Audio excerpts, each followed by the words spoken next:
you're wearing a shirt called #activated. Yeah. And I want my audience to really dive into, where did that come from? Give me a little bit of your background. First off, you're out there with Joe, you're experiencing life at a whole new level.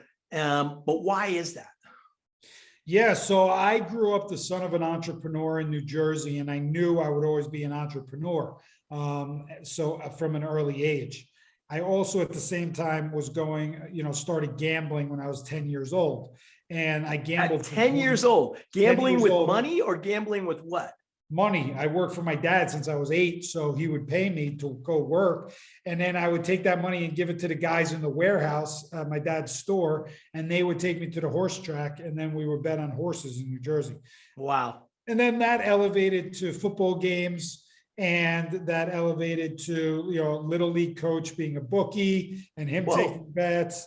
And then I got a job outside of my father's. I was a little older than all the kids I grew up with. So then I got a job like when I was 16 or 17. So I always had money, and I was pretty good at my job at selling. So I always had money, and I was gambling, and I gambled all the way through college, and then became a bookie in college. And it was my first addiction. I went through a lot of addiction in my life. So that was my first addiction. It was a 20-year gambling addiction.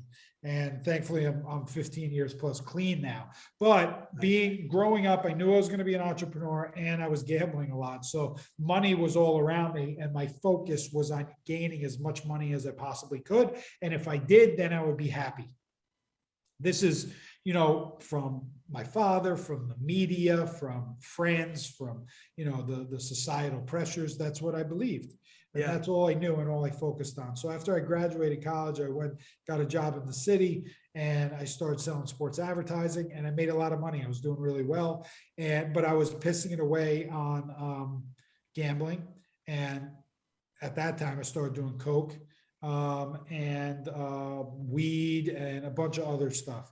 And I had a 10-year cocaine addiction. It wasn't a daily addiction, thankfully, but it was a weekend addiction. Every single weekend I would be doing cocaine, and I would be gambling, and I would be in like strip clubs, like all weekend. This is my life back in my 20s after. So how'd you break that pattern? Because you've broken that pattern now.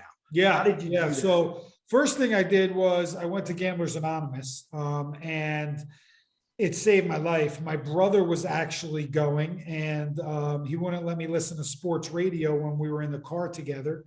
And I said, why? And he told me he's going to Gamblers Anonymous. And I told him how stupid I thought that was.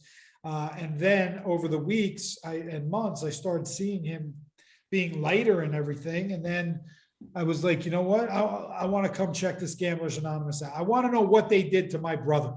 So so I went there, and I realized I had more in common with all those people than I did with my closest friends. And I was in there with blue collar people, like police officers, teachers, mail delivery people, bus drivers, everybody that I thought I was better than because I wore a pinstripe suit, worked in the city, was in my 20s, and had a $5,000 watch on.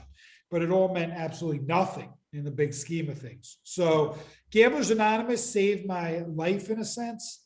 And I was able to stop gambling through that and work the program pretty hard. So I had the foundation of how to stop other addictions of mine, because cross addiction is a very prevalent thing in the addiction world.